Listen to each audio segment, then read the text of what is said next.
That's the only reason you're here? Yes. I've thought a lot about it, and I've realized that you, me, and Arlecchino should be friends. I think this is very important, so I felt I had to come and tell you. Well, this is a new one. I'm so moved. I can't even hold my teacup. If that's all, you can leave now. Do you not want to be friends with me? Or is it that you prefer being co-workers? What is this, Columbina? Are you deliberately testing my patience threshold? Right now, my politeness module is active. But if you say another word, I swear I'll shut it down. If your politeness module was active, wouldn't you say the word please at some point? Polonia, please see Lady Columbina to the door. Will you still invite me to your next tea party? What? Yes, I think you will. Bye-bye, dear Sandrone.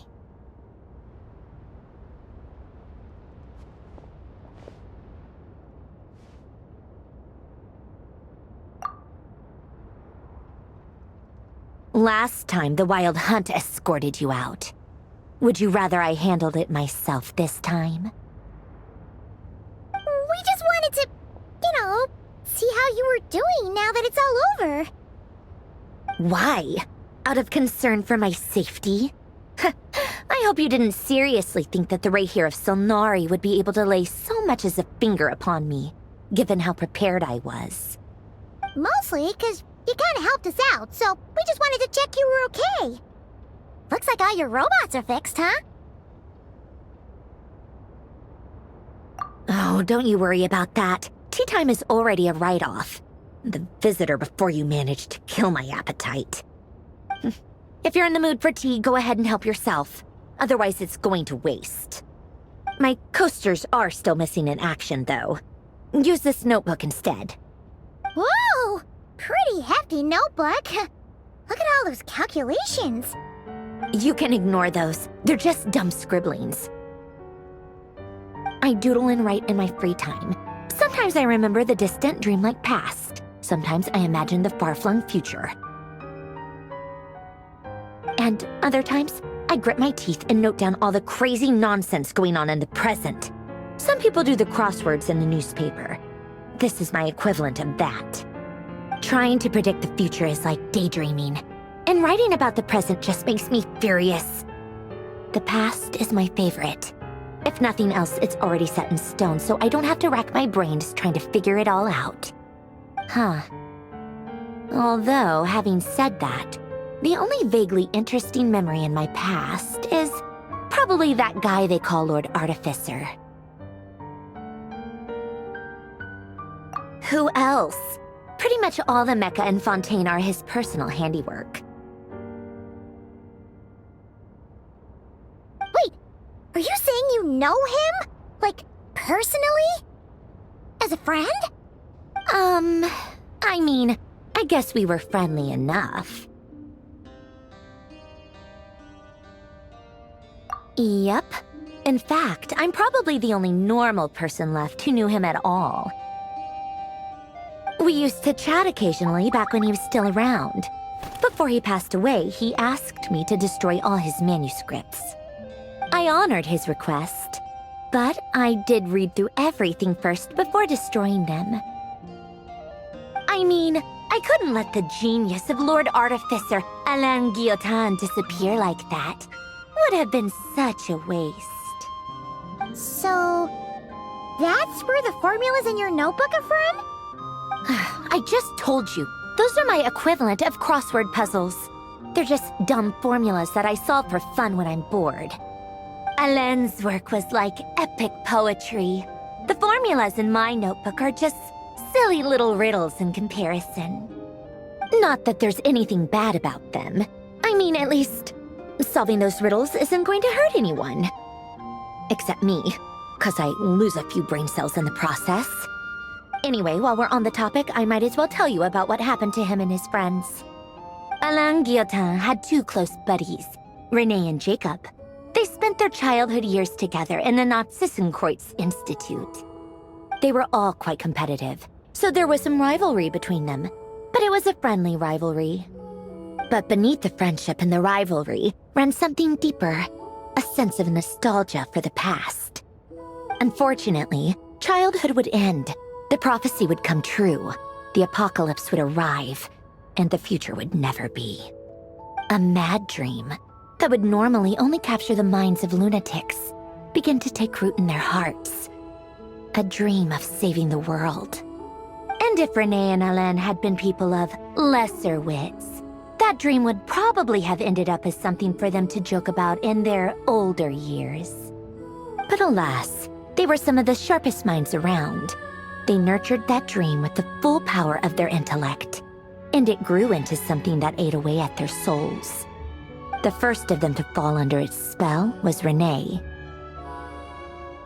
Against Alain's wishes, he persisted in experimenting on a mutual friend of theirs to try and save their life. Alain did not approve and parted ways with Renee. It's complicated. Alain wanted to believe that Renee only did what he did for the sake of their friendship. But when he told me about what happened, I could tell he still had some suspicions about Renee's motives. Perhaps the seed that would grow into a nightmare had already sprouted in Renee's mind. Even then.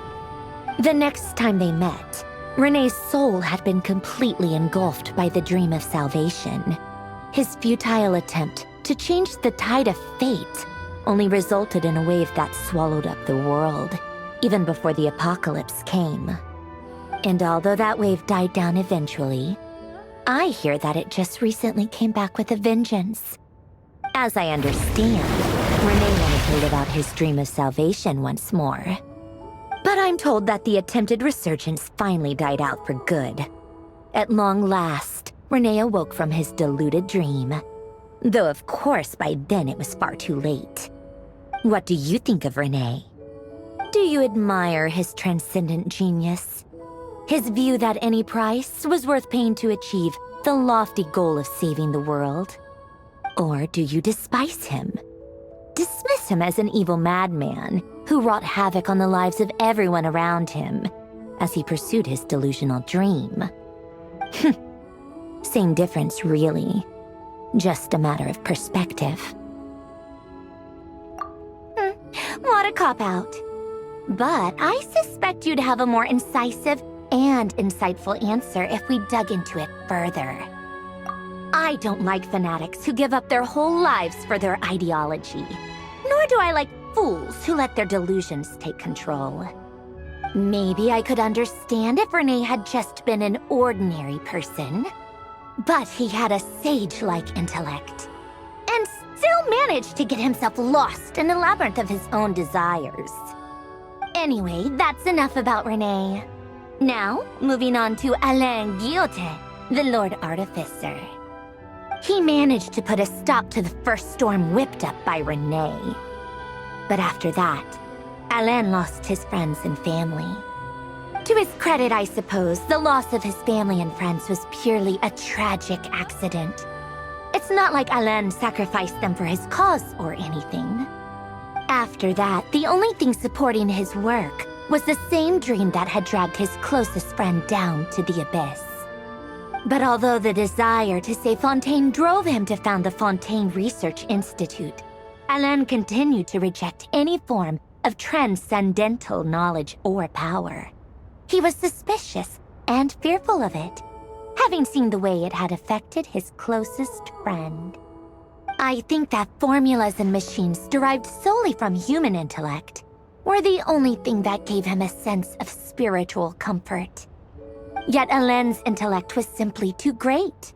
It barely left him space to breathe in his lifetime. Once he realized that the end of his life was approaching, he finally accepted the truth. The Nazissenkreuz Institute needed someone, and a human being, to see its story through to the end.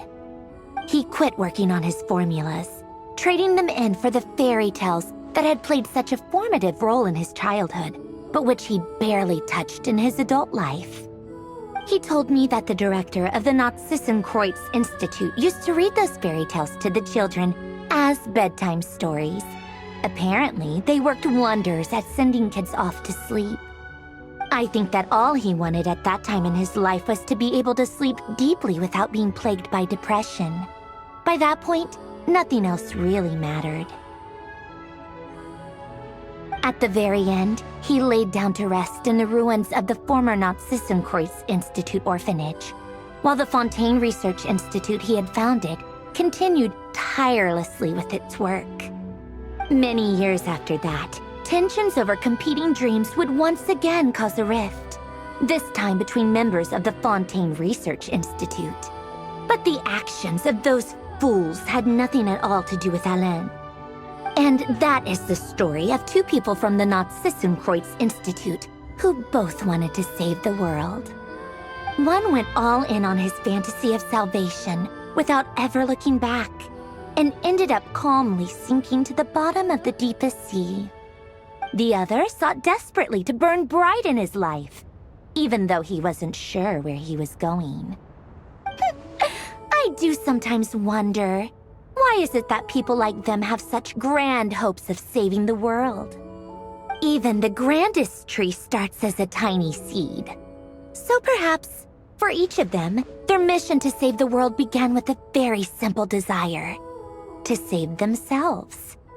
They were young children with friends and family who mattered to them, desires to explore the meaning of life, ambitions to have a successful career. They didn't want to see all of that taken away in one fell swoop. Or maybe they just wanted to find something to anchor themselves within the chaos, to stop them getting quietly swept away by the storms of life. But instead, the search for their own salvation took them down the rocky road laid out by fate. Do you think the desire to save oneself is enough of a justification to try and save the world? Sensible answer. Glad to know you've got your head screwed on straight. Alain would disagree, though. I asked him the same question back when he was in his prime, putting all of his energy into his work. Yes, it's enough. No elaboration, just a quick, short answer before getting right back to his work. He was always that way. All right, tea time's over. I owe Arlecchino a favor for telling me these stories. I'll have to bring a whole sack of gifts the next time I visit the House of the Hearth. I'm gonna go tinker with Polonia now. You guys can do whatever you want, as long as it doesn't involve interrupting me. Polonia, exit hibernation mode. Begin diagnostics.